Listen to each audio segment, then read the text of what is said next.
안녕하십니까, 정인태입니다. 사이비 교주 집행유예 기간 중 범죄를 저지르면 이 사이비 교주들이 집행유예를 받는 경우가 많습니다. 그 굉장히 안타까운 측면들이 있죠.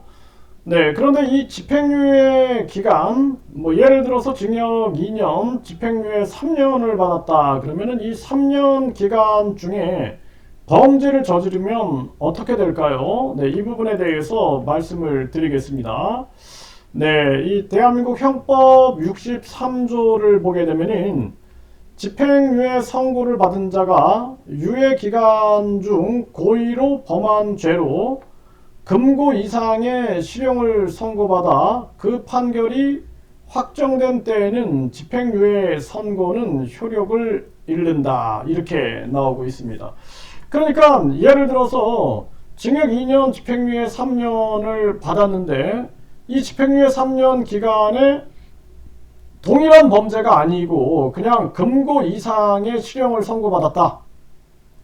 동일한 범죄이냐 아니냐는 중요한 게 아닙니다. 그렇기 때문에 금고 이상의 실형을 선고받았다. 이렇게 되면은 그 판결이 확정된 때에는 집행유예 선고의 효력을 잃게 되는 거예요. 그러면 징역 2년에다가 또 새로운 실형을 선고받았는데 그게 징역 2년이다. 그러면 징역 4년이 돼버리는 것입니다. 그래서 집행유예 기간에는 굉장히 주의를 해야 하는 것이죠. 그리고 이 집행유예는 전가 기록이 남죠. 전가 기록이 남게 되고 뿐만 아니라 이럴 경우에는 이 집행유예 기간에 범죄를 저지르게 되면은 그 징역 2년에 집행유예 3년이다. 그러면 그 2년 플러스 그 다음에 또 2년을 선고받았다.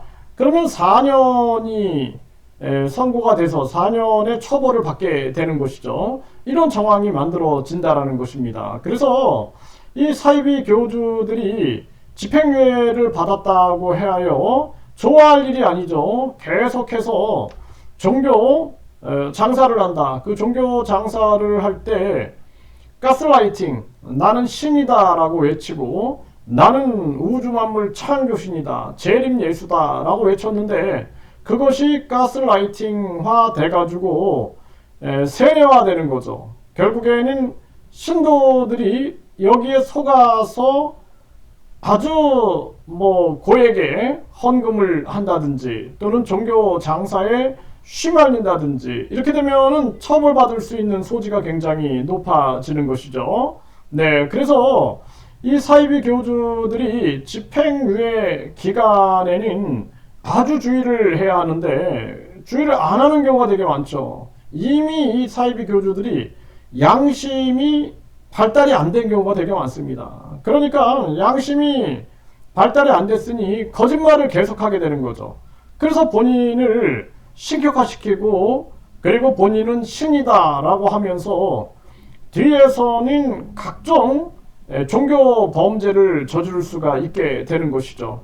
그리고 나서는 내가 종교이기 때문에 이렇게 저렇게 빠져나간다 할지라도 결국에는 이 집행유예 기간 중에 범죄를 저지르게 된다 그러면은 그 징역 2년에 집행유예 3년, 그러니까 그 징역 2년은 바로 실형이 될 수 있다라는 것입니다. 그렇기 때문에 이 종교 피해자들은 집행유예, 교주가 집행유예 기간에 놓여져 있다 그러면은 이 교주의 범행을 철저하게 살피고 그리고 확실한 증거가 있다 그럴 경우에는 고소고발을 통해서 반드시 처벌을 해야 하는 것이 중요한 부분이다 이렇게 말씀을 드립니다.